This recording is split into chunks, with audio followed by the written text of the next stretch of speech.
Nos Domínios da Mediunidade, de André Luiz, capítulo 2, o psicoscópio. Voltando ao convívio do assistente na noite seguinte, dele recebemos o acolhimento gentil da véspera, e ele falou paternalmente: creio haver traçado o nosso programa. Após ligeira pausa em que registrava nossa atenção, prosseguiu: admito que devamos centralizar nossas observações em reduzido núcleo, onde melhor dispomos do fator qualidade. Temos um grupo de 10 companheiros encarnados, com 4 médiuns detentores de faculdades regularmente desenvolvidas e de lastro moral responsável, ou seja, de base sólida. Trata-se de pequeno conjunto a serviço de uma instituição consagrada ao nosso ideal cristianizante. Desse grupo base, nos será possível alongar apontamentos e coletar anotações que serão valiosas à nossa tarefa. Então, nesse grupo de 10, 6 são médiuns que não têm mediunidade ostensiva. Então, eles participam da reunião para dar sustentação com as suas orações, com o seu ectoplasma, com o seu magnetismo, energizando e ajudando o plano espiritual a energizar e proteger a casa, para que os 4 que têm mediunidade ostensiva possam ajudar os espíritos menos esclarecidos que são levados nessa casa. Nos olhos com bondade, por um instante de silêncio, e acrescentou: isto porque vocês pretendem especializar conhecimentos em torno da mediunidade apenas no círculo terrestre, uma vez que em nosso campo de ação espiritual o assunto seria muito menos complexo. Hilário e eu esclarecemos: sim, desejamos auxiliar de algum modo os irmãos encarnados na execução de serviço em que se mostravam comprometidos. A oportunidade, por esse motivo, surgia diante de nós como verdadeira bênção. Decorridos alguns minutos de entendimento afetuoso, o orientador convidou solícito: sigamos, não há tempo a perder. Logo após, se muniu de pequena pasta e, talvez porque percebesse a nossa curiosidade, informou paciente: temos aqui o nosso psicoscópio, de modo a facilitar exames e estudos sem o impositivo de acurada concentração mental.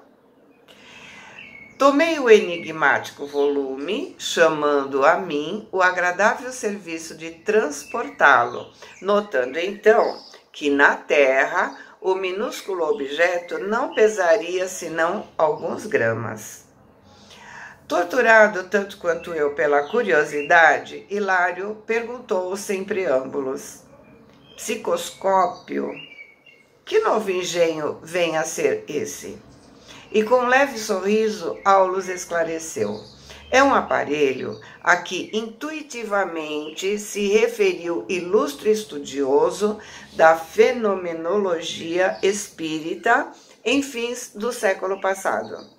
Destina-se à auscultação da alma, com o poder de definir as suas vibrações e com capacidade para efetuar diversas observações em torno da matéria.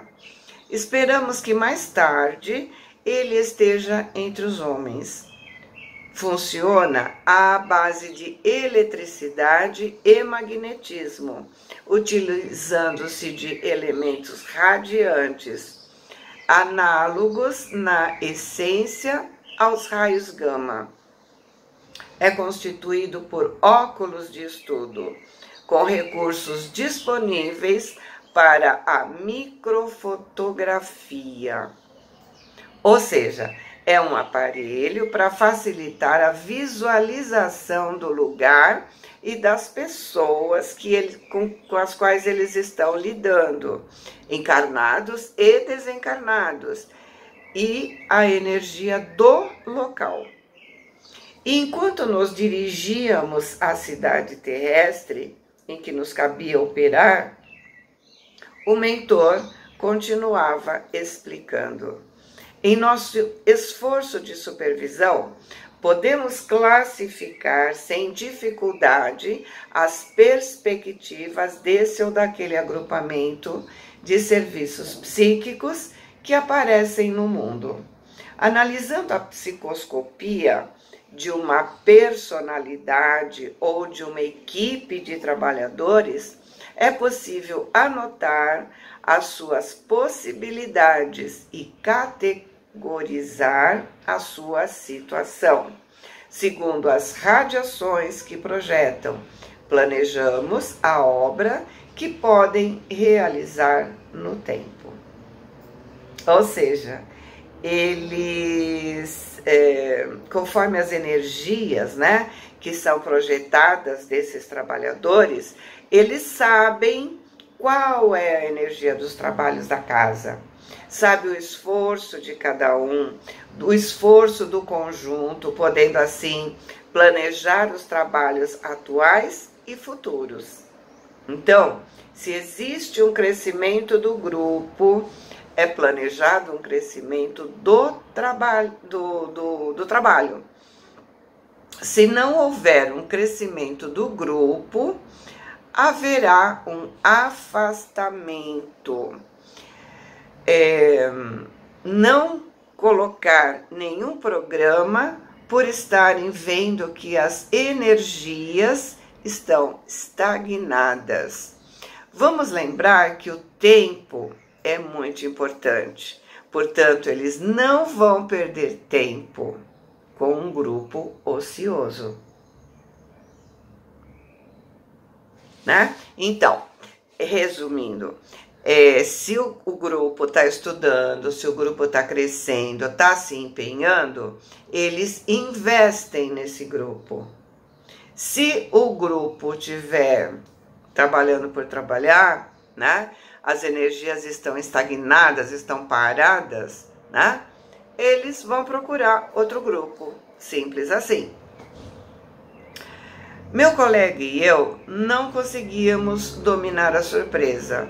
Esse assombrado e receoso, né? Entre assombrado e receoso, Hilário ousou perguntar: isso quer dizer que qualquer de nós pode ser submetido a exame dessa espécie? E o nosso interlocutor considerou bem-humorado: sem dúvida, claro que estamos sujeitos às sondagens dos planos superiores, tanto quanto pesquisamos agora os planos que se situam à nossa retaguarda. Se o espectroscópio permite ao homem investigar a natureza dos elementos químicos localizados a enormes distâncias, através de ondas luminosas que lançam de si, com muito mais facilidade identificaremos os valores da individualidade humana pelos raios que emite. A moralidade, o sentimento, a educação e o caráter são claramente perceptíveis através de ligeira inspeção. E Hilário perguntou: mas e na hipótese de surgirem elementos arraigados ao mal numa formação de cooperadores do bem? De posse da ficha psicoscópica, os instrutores espirituais providenciarão a sua expulsão? Não será preciso. Se a maioria permanece empenhada na extensão do bem, a minoria encarcerada no mal se distancia do conjunto pouco a pouco por ausência de afinidade. E Hilário alegou ainda: mas que acontece numa instituição cujo programa elevado se degenera em desequilíbrio, nos induzindo a reconhecer que a virtude aí não passa de bandeira fictícia, acobertando a ignorância e a perversidade? E o orientador respondeu tolerante: então, nesse caso, dispensamos qualquer regime de perseguição ou denúncia.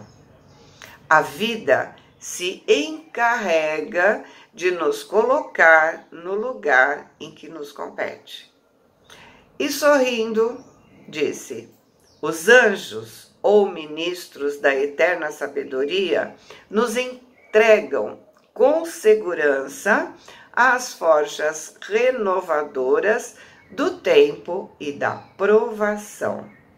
Sabe-se atualmente na Terra que um grama de rádio perde a metade do seu peso em 16 séculos e que um ciclotron, trabalhando com projéteis atômicos acelerados a milhões de elétrons-volt, realiza a transmutação de elementos químicos de imediato.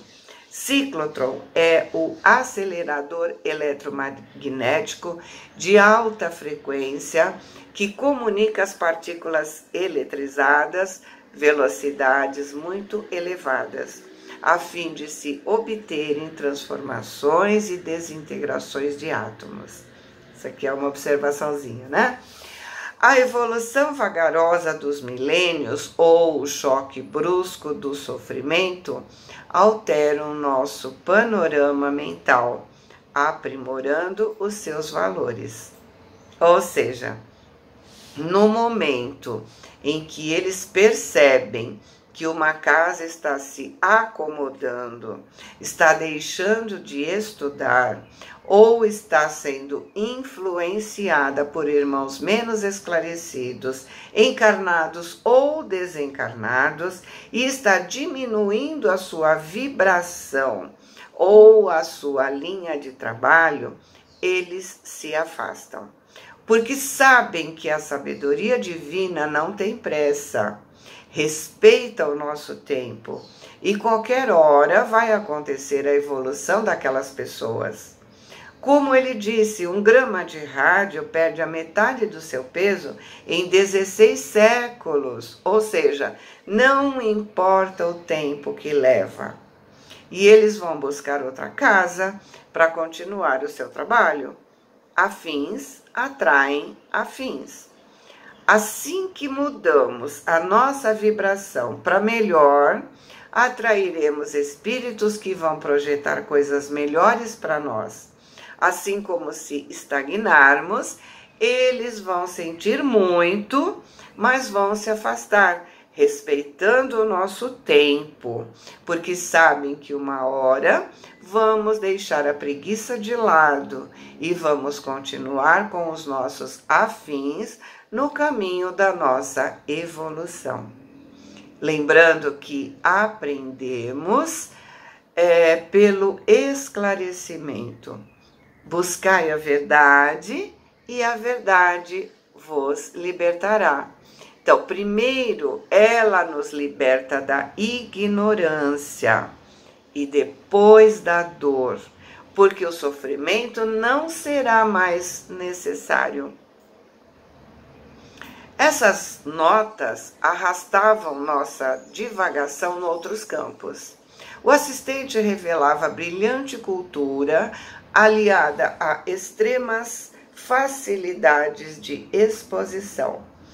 Me dispunha a ensaiar perguntas extra-serviço, mas adivinhando o nosso intento, Aulus objetou: toda conversa nobre é instrutiva, mas por agora guardemos o espírito no trabalho a fazer. O êxito não dispensa a atenção. Se cairmos numa divagação acerca da química, o horário não nos desculpará. Reajustando-se aos nossos objetivos, Hilário acentuou: o psicoscópio, só por si, dá margem a preciosas reflexões. Imaginemos uma sociedade humana que pudesse retratar a vida interior dos seus membros. Isso economizaria grandes cotas de tempo na solução de inúmeros problemas psicológicos. E o nosso mentor acrescentou cordial: sim, o futuro reserva prodígios ao senso do homem comum. Havíamos alcançado o portão de espaçoso edifício que o assistente nos designou como sendo o santuário que nos competia visitar e servir. Essa é a casa espírita cristã, onde encontraremos nosso ponto básico de experiências e observações. Entramos. Atravessando o largo recinto em que estacionavam numerosas entidades menos felizes de nosso plano, o orientador esclareceu: vemos aqui o salão consagrado aos ensinamentos públicos, mas o núcleo que buscamos está situado em reduto íntimo, assim como o coração está dentro do corpo. Escoados alguns instantes, penetramos acanhado aposento onde se estava reduzida a assembleia em silenciosa concentração mental, e nosso assistente esclareceu: nossos companheiros fazem o serviço de harmonização preparatória. 15 minutos de prece, quando não sejam de palestra ou leitura com elevadas bases morais. Sabem que não devem abordar o mundo espiritual sem a atitude nobre e digna que lhes permitirá possibilidades de atrair companhias edificantes. E por esse motivo não comparecem aqui sem trazer ao campo que lhes é invisível as sementes do melhor que possuem. Então, aqui devemos entender que o salão é destinado às palestras, ao ensinamento público, mas o que eles buscam é o coração do centro, e esse coração deve estar limpo, ou seja, ao chegarmos no centro, devemos entrar em oração, devemos nos preparar para o trabalho. Se manter a sua reforma íntima, ou seja, 24 horas por dia, ligados no bem. Ter alimentação leve, dedicação mental para o trabalho. E eu vou parar por aqui porque não vai caber o filme inteiro, então eu vou dividir em duas partes, ok?